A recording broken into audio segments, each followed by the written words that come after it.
Um, I think we are more or less ready for the next presentation with Dr. Nizar, Dr. Nizar, and is he on?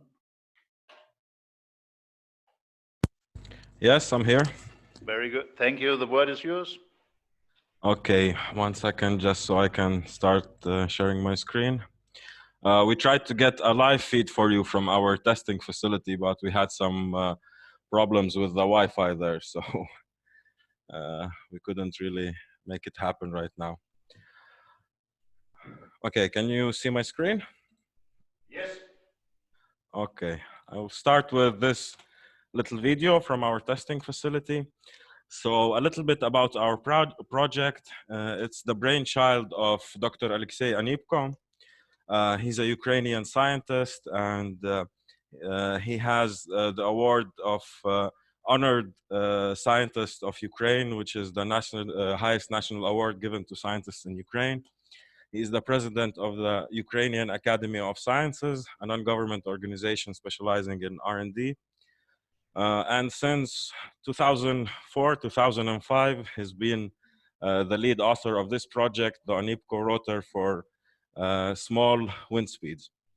I am Nizar Rifai. I am his grandson, co-author of the Onipko rotor and head of design and communication at the project. Now, for a long while, the project was sort of a family project, and only in 2010, 2011 did we realize that it had a lot of potential for commercialization and marketability. So I'll start with my presentation now. Also, just a heads up, I am not a scientist by trade. I'm a designer, but I have Dr. Onipko here with me, and I will translate any questions you might have after the presentation, particularly any technical ones. Okay. So according to Intel Store, which is an advisory company set up by Philip Totaro, who's a very famous investor in wind energy, in their report called Global Wind Energy Innovation Trends, they did a big study and showed that the net cost of bringing a 10 kilowatt turbine to the market is significantly less than a 5 megawatt turbine, which for us means that in a sense, small, medium, and micro wind energy can be much cheaper to implement than large wind energy. So the question lies, why is it like this? Why is large wind energy more prevalent? Well, this map gives us a part of the answer. Here you see is the annual average wind speed around the world. And in all of the green areas, the annual wind speed is less than 5.6 meters per second, which is a very low wind speed. And most conventional turbines do not function efficiently enough to produce energy in these areas, let alone to be profitable or to have some kind of return on investment. This is why, and since 2004, we've been developing small wind turbines that are specifically designed to work from low wind, from wind speeds ranging from 0.1 meters per second to wind speeds ranging up to 10 and 12 meters per second. The project has been going since 2004. We've been working with several institutes and universities in Ukraine, prominently the Kharkov National Space Institute and как институт, который в Киеве? Который в Киеве? Ну, как институт называется? And the National Aviation Institute in Kiev. Yes, I'm sorry for that. I forget the name sometimes in translation. So we've developed what is basically a spiral volumetric wind turbine, which combines both the effect of a wing and the effect of a sail. We did a lot of testing, including testing tens of real-life models like the one I showed you on the video. And we also did CFD testing, and these slides will show you some of the results we recently did. We hired a third-party company to conduct these. They were done in Ant Systems SFX. We modeled a 9-bladed Onipko rotor of 1.128 meters in diameter, and we compared it to a conventional turbine with a good air profile. The simulation was done at 12, 5, 18, 12, and 16 meters per second wind speed. And these are results that we got. You can see straight ahead how the graphs show how significantly more efficient the Onipko rotor is. Here, our graph goes up to 45 Newton meters, the torque, while the conventional turbine only goes up to 0.5. So it is almost tenfold more efficient than the traditional wind turbine. And if we look at it, usually people can see this straight ahead just from the way it looks, because you have so much more active surface area. Matter of fact, it's 36 times more active surface area than a traditional turbine. And this is very important at cut-in, at low wind speeds. At higher wind speeds, when we get to speeds up to 10, 11, and 12 meters per second and more, the turbines produce almost the same energy, because the lambda coefficient in a bladed turbine comes into effect then, and they're almost the same. But at these lower wind speeds, which we consider very crucial, the Onipko rotor, the spiral volumetric turbine, is much more efficient. Furthermore, due to its geometry, we have a very big advantage here. It's the fact that it can produce energy from gusty and turbulent wind. What does this mean? It means that even if we have an area where the daily average wind speed is quite low, say 4 or 5 meters per second, if we have a gust of wind that is strong during this day, which only lasts for a minute or even less than a minute, a few seconds, if it comes into contact with our turbine, the geometry is designed in a way that this energy will be converted into electricity. With conventional turbines, usually the wind flow has to be perpendicular to the turbine, and at these low wind speeds, if the turbine is not already rotating, the gust just goes between the blades. So amongst other benefits we have of this geometry is the fact that we don't have to put it very high up. We don't have to raise it to high altitude. This means it can be mounted on small towers which are less than 10 meters per second, or whatever the zoning regulation are in the specific area where you are. It can be roof mounted. This is also made possible by the fact that it operates at very low RPMs. This is between 5 and 150. This characteristics also gives us a very big advantage, one that we always try to demonstrate and show, is that the Onipko rotor spiral volumetric turbines are much more bird friendly, because usually the bird can see the turbine even while it's rotating, because it's rotating at low wind speeds. And if God forbid the bird runs into it, it's the same as running into a wall, not running into sharp bladed turbines. Another very, very important advantage of the Onipko rotor we have is its super low noise level. Our realistic testing showed that it had less than 40 decibels, as well as the modeling we did in Ant Systems also showed a significantly lower noise level. This project has been going on for some time. We've constructed our own wind channel, which you can see in these photos here. It's a bit amateurish, but it still does the job of simulating low wind speeds. So because it got quite expensive transporting these models to Kharkov, to Kiev and back, so we just constructed our own wind channel. We have received numerous awards for the Onipko rotor, including the coveted Greene Oscar, which is given by IFIA, the International Federation of Inventors Association.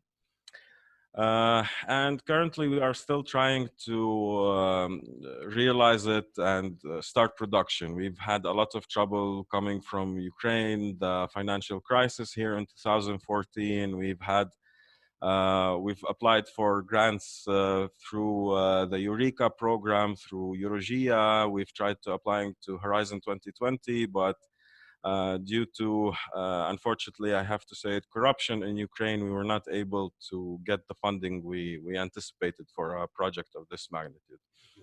And so far, it's only been from personal family fund and, you know, from small contributions here and there. However, we're still not giving up. We're still working on it. And we have a lot of hope for it because, as I will go into my second part of the presentation, when we have so many new advantages of such a technology, we start imagining ways how the market can evolve and branch away from traditional and conventional applications. So what we have here is one of the patents we made under the Onipko rotor. It's a way, because we have such a low noise level and such a low RPM, such low vibration, we can install the Onipko rotor quite easily in urban areas. And even though it's visually pleasant, a lot of the commentary we would get on people wouldn't know that it's a wind turbine from a first look. They would think it's a kinetic sculpture of some sort, or, you know, an art installation. Only when we told them that no, this actually also produces energy, they would get very surprised. But even then, we still don't think they should be all over the city, all over the, you know, buildings. So we devised this design where the rotor is hidden inside the building itself. It can be, this section can be constructed on top of additional apartment buildings. You have these slits which act as a wind amplifier, a sort of diffuser configuration, and thus significantly increase the energy output of the turbine by making the airflow more concentrated. And we've also designed the roof itself to be more eco-friendly. By making it slanted, we can gather water from precipitation, from rain and snow, and use it for everyday use inside you know, the household. Also, we always emphasize that wind energy alone can never work. You should always combine wind with solar energy. That's how it will always be better. My colleague, Mr. Preben from House of Energy emphasized that yesterday in his presentation. So we are also very big proponents of solar and combining solar and wind energy. Another thing we were, you know, thinking of during the course of our research and development is why stick to, you know, homes and cottages? Why not make it a mobile energy generating source? So this is also one of our patents. It's a concept for a mobile home. It's like a caravan. When the car is moving, of course the tower is folded and the wind generator is not functioning. When the car stops, the wind mast unfurls, and the solar panels also unfold to use tracking technology to maximize the solar energy generation. And that's how we get energy on the go. And we can charge the electric car and charge whatever appliances you need for your mobile home. And another thing we thought of and introduced into this concept is water condensation from the atmosphere. So that way you have your energy and you have your water on the go, and you can basically plant your food and have a very sustainable mobile solution. Another thing we were, you know, mindstorming of during our R&D was the possibility of aeration. Right now, algae pollution is becoming quite a big global problem. You can read up about this on several publications and several scientific reports.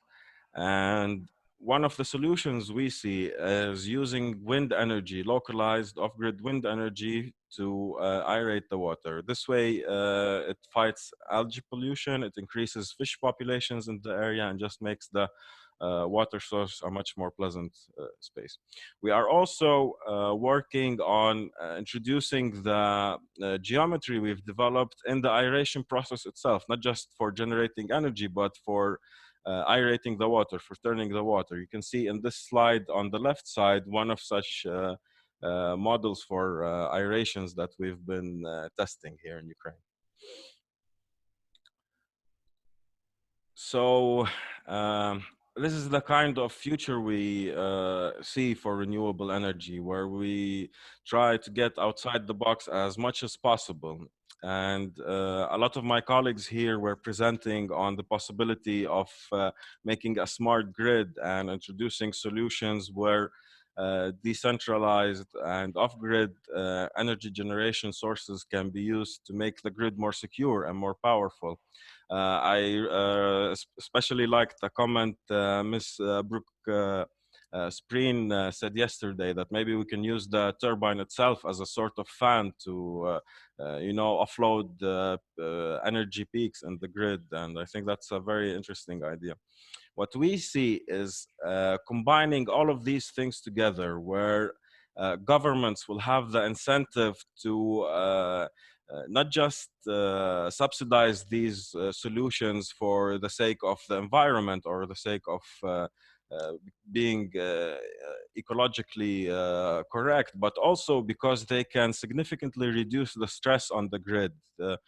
Smart controllers can be used to monitor the daily consumption of households, which is a part of the problem of guessing the energy requirements of the grid. And we can even use the capabilities of your storage, for example, batteries, even connecting such things as the storage in electric cars, which is also something Mr. Preben mentioned yesterday in his presentation.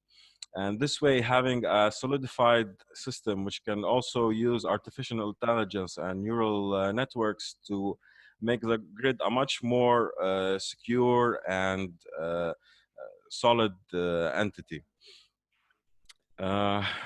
Okay, so I hope I didn't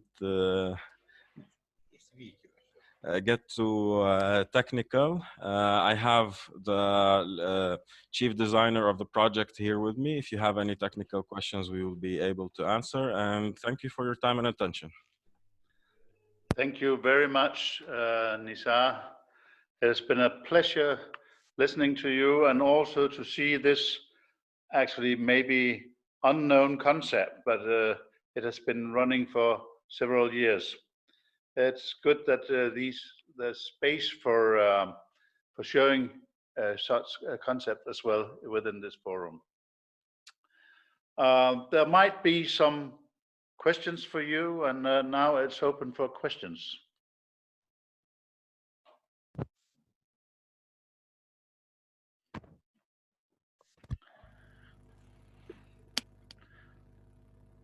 Well, there might come some later on, but I have a question here from myself. It is that it seems as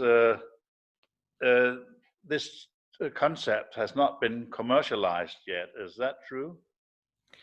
Yes, I would also like to extend a big thank you to Mr. Guram Brinsti. He's been a very big friend and supporter of this project for many years now. He's visited the testing facility you can see now in this video. Yes, we've been trying to commercialize and get this project not just from a research, but to a realistic place with a lot of trouble. We mainly it's been financial. We could not get the financing we needed for this project. There's some problem, especially here in Ukraine, because in 2014 we had Maidan revolution that happened, and after that the economic market basically fell apart. The hryvnia went from the dollar went from 8 hryvnias to something like 30 in the course of one day, and the little financial support we had here locally, which was also non-government, ceased. We applied for a grant in 2014, and we actually got through quite well with that. We visited the Bureau Veritas in Belgium and in Paris to personally attend the jury, and we brought a real-life working model of the Onipko rotor with us, which was actually connected to a 220-volt light bulb. and we switched a normal household ventilator, normal fan, and made the turbine work and power the 220-volt light bulb, just to show, in real life that this is a working project. This is, not something fake. And it's sad to say this, but at the time, the Ukrainian, the people who were charged in Ukraine, who were from the previous government, which got kicked out and which had the revolution happen against it, they didn't let the money go through. We basically were told that we can get 10% and the 90% would go to their needs. And when we told them that this is not possible because we had every penny accounted for and everything ready, but they sent a letter to the bodies in the EU, to the different director generals, saying that these people are fake, this whole project is not real, it's just 3D pictures. We did not give up then. We actually traveled to Brussels, and we had meetings in 3 director generals, including Director General of Energy and the JRC, the Joint Research Center. We again brought a working model of the turbine with us to show them and to demonstrate. At the end of it, the answer we got was quite displeasing. What we were told is that they know and that they're having more problem with corruption in Ukraine than we are, and that for the time being there is no point in applying for big grant money while it would not be possible. They told us to apply for an SME loan, which is around 50,000 euros, but it's much less than we actually need to commercialize this. Okay. We all know that one thing is blades, another thing is generators on the wind turbine, and this is the section which I would characterize as blades, and you'll find 2 blades turbines, you'll find 3 blades, and even 4 or 5 and 6 blades turbines. You'll find other systems. This is one system among others, and I really wish you luck with it, and I'm sure that going down to this wind speed, it might be a very good solution for many areas in the world. And now we have Finn Jensen from Aarhus University who would like to raise a question. Please, Finn. Thank you. I would like to pay attention a little bit to the generator, because you mentioned that you are going at a slower speed than the traditional 3-blade system. What impact does this have on the gearbox and the generator? Because normally it's not a good idea for the electric motor to run slower. So we have a completely unique generator solution. We actually produced our own generators. We use no gearbox. I need a minute to scroll through this presentation to open the slide I need.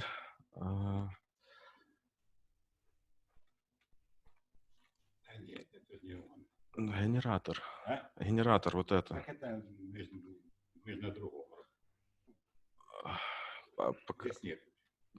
Показать генератор или не надо?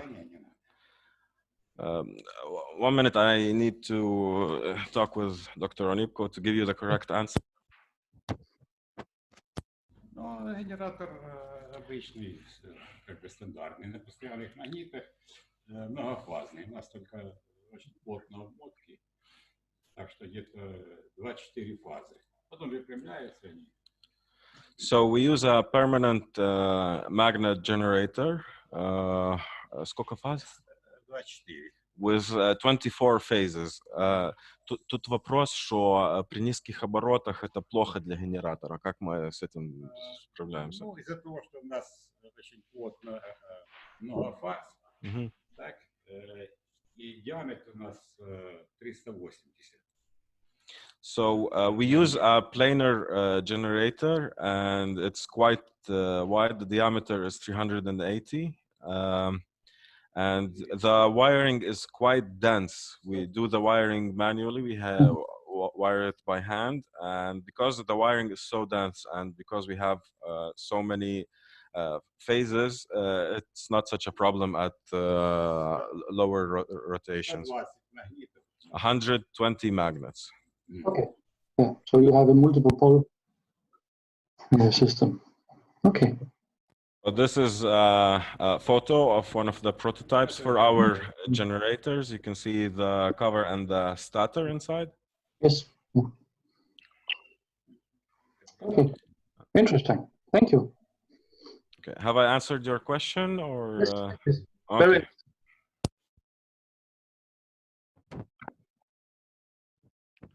Yes. Are there other comments or questions for Dr. Onipko? Yes. Yes. Moment.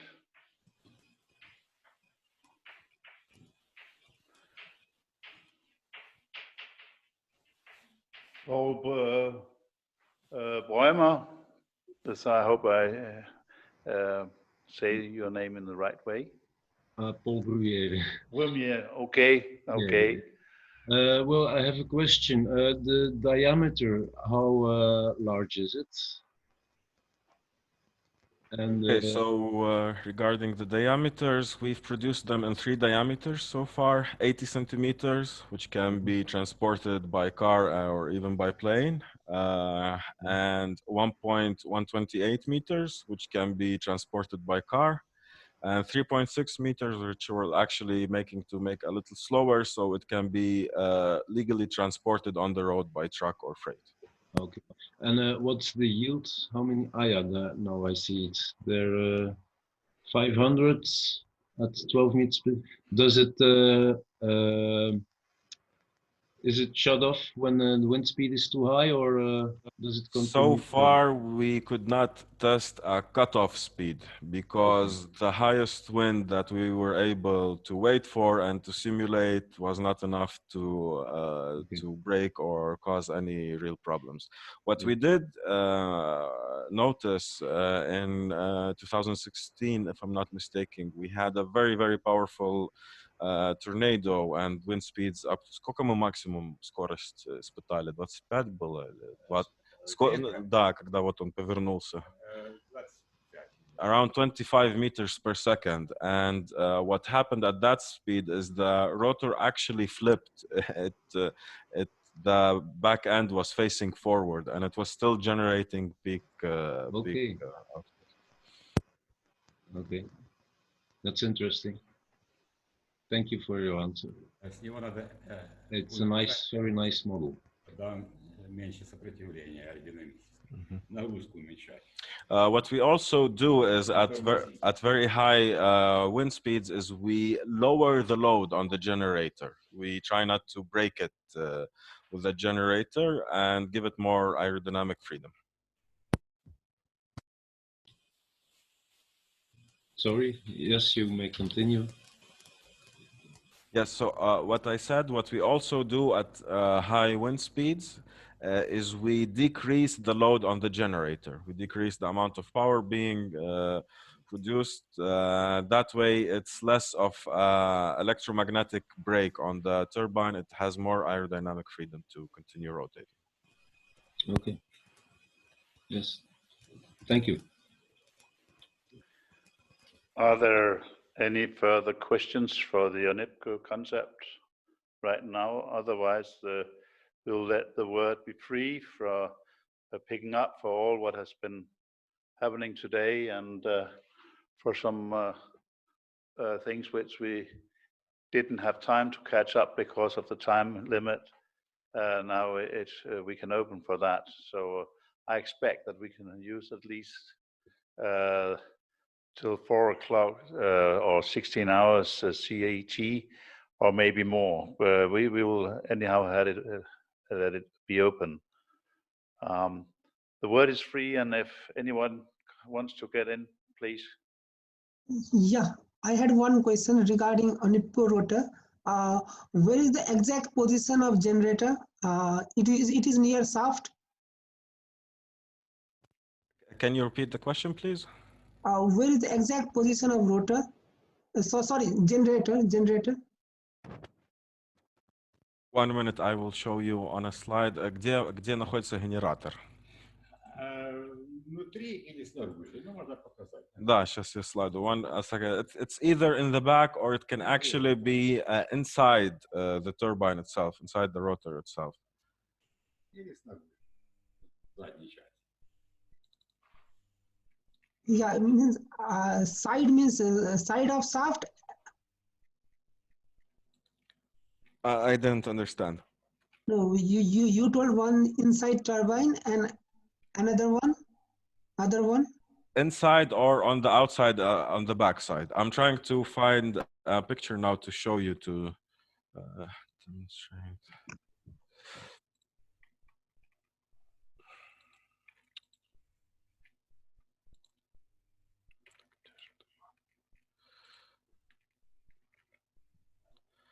A minute, I'm sorry, I'm still looking for it.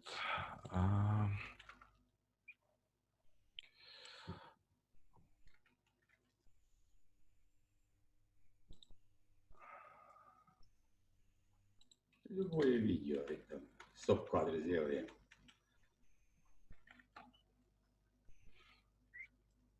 Сейчас тут же было, где там именно видно, где генератор. Нет, тут, на схеме. На схеме можно показать. Покажи. Да.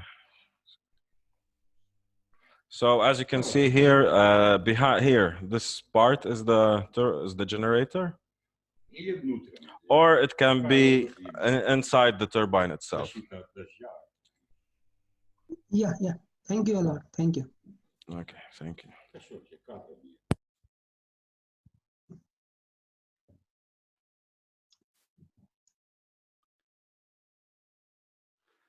Yes. Can I say something? Yes, please. So I think this spiralized flow through the turbine is a very good idea, really, that you get higher efficiency, obviously, and then means also that it's calmer. It's less noise because it's more efficient. So I think the big problem with this Onipko rotor is not technical, it is more financing. So I hope somebody could find a guy outside Ukraine who could sponsor this idea and start manufacturing this, because I think it's ready for manufacturing, really. Okay. May I say something?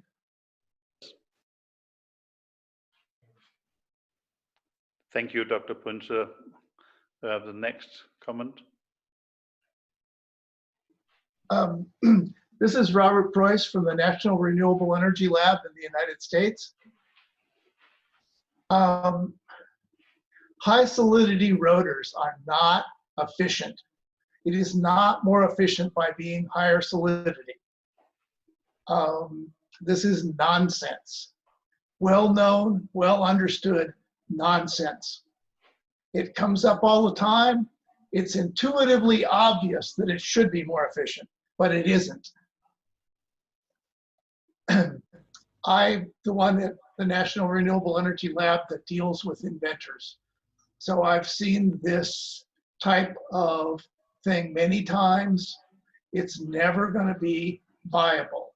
If you look at the amount of material it takes and the cost of a slow turning generator and the high thrust loads that it's going to create in high winds, and therefore the loads that the tower and all the other structure have to do, it's not ever going to be competitive. It doesn't make sense.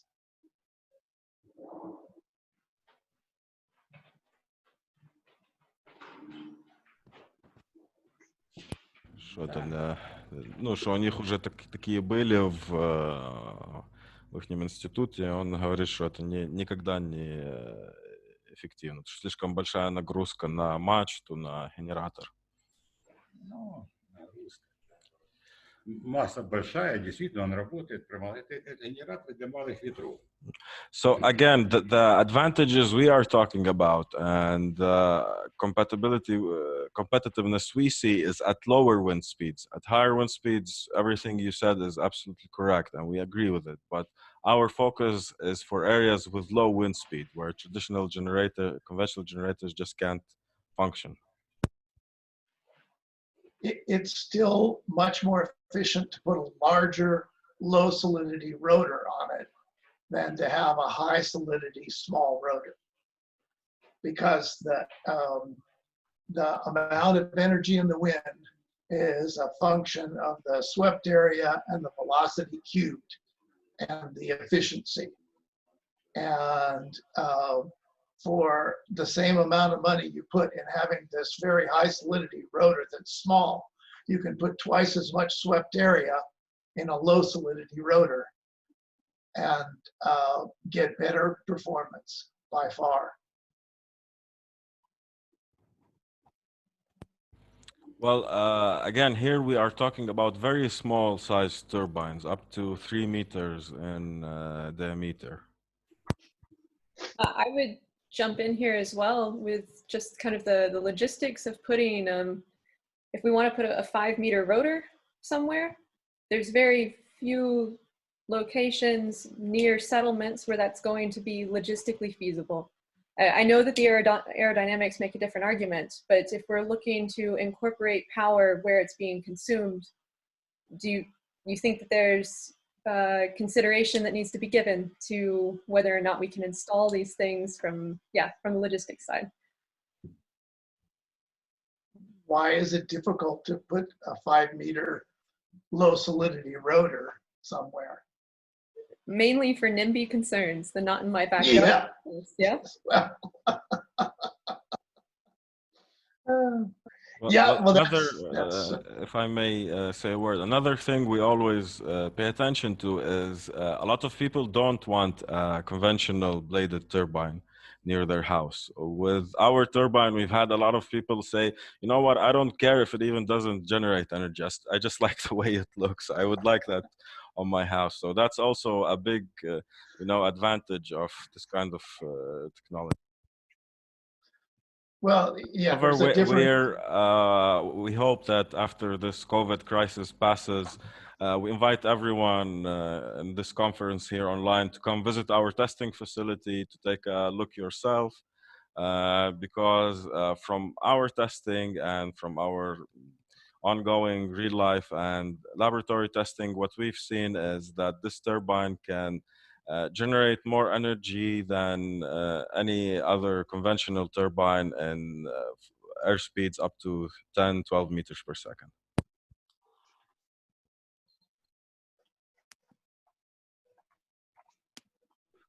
If I may come in with a comment, actually this forum is not to judge whether it is a good concept or not. It's up to others to find out, financing people and other things, but I think it is important that these concepts, which might not be known to others, have a place to be shown. And we have the chance here, and therefore I think it is good for everybody that it's here. So that's just my opinion. Can I say something? Sure. Yeah, I have been listening to this Onipko rotor outside Kiev, and it's very silent, obviously. And if it's very silent, it means also it's have higher efficiency, have no turbulence at the wingtips, for instance, and so on. So, and I can tell you a story. When I was at the Royal Institute of Technology in Stockholm, we had competitions on drinking beer, and the one who drank with a spiral flow, he won, because you could rotate your bottle, and then the beer was going faster through the bottleneck of the bottle. So spiral flow certainly is very interesting, because it's very efficient compared with all this turbulence along the wind speed. But I could suggest, Robert Prose, that you can maybe test this Onipko rotor and find out that it may be true what they say. Okay.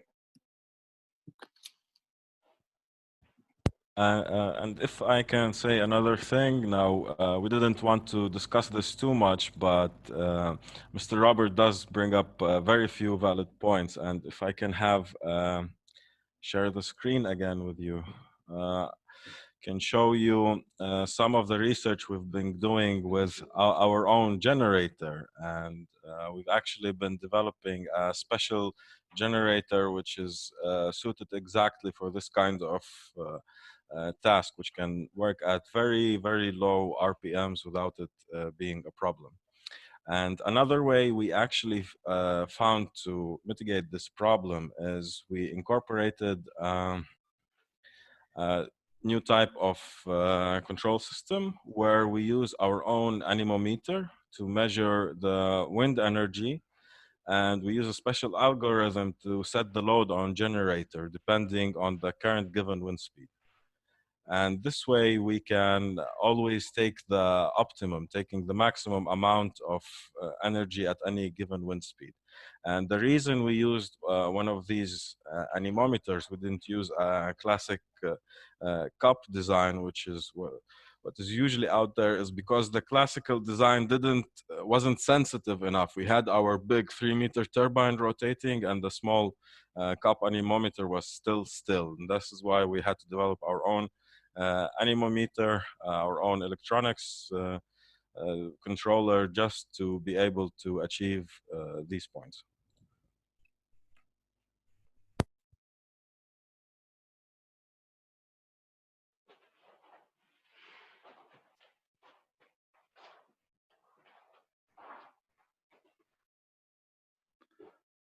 Yes, are there further comments to the? This is our generator workshop where we test, and this is where what we developed to specifically test different generators we have.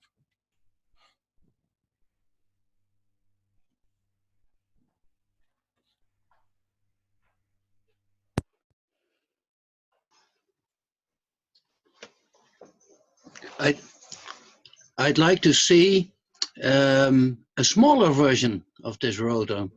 Watch for my presentation tomorrow. It's not always about efficiency. Sometimes you want to have energy at places where it's very difficult to get energy to these places.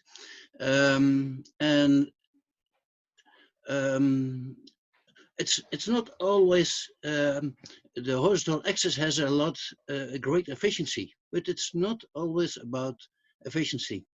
I like to see this one a very small version. We actually have a very, very small version. If I can have the yeah, I saw the wind meter. That's enough. I can show you even smaller, actually. If where is this share screen function? 1 second.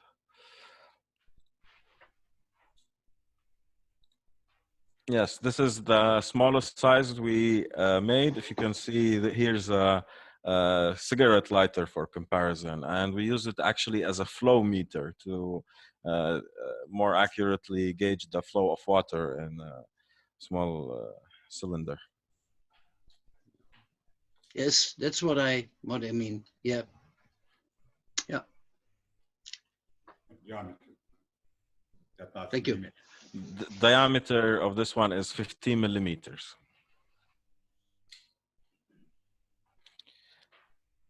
And regarding what was also earlier said, what I would like to point out is that when we started with a conventional bladed turbine. And when it could not work at these low wind speeds, that's when we started Yep. developing Yep. the volumetric design.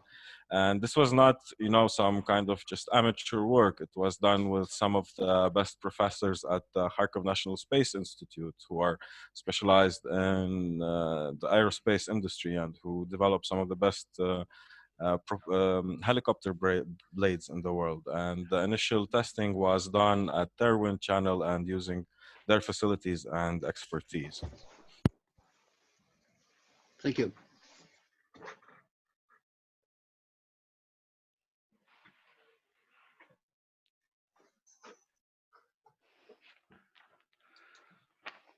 Yes. Further questions to the Onipko concept?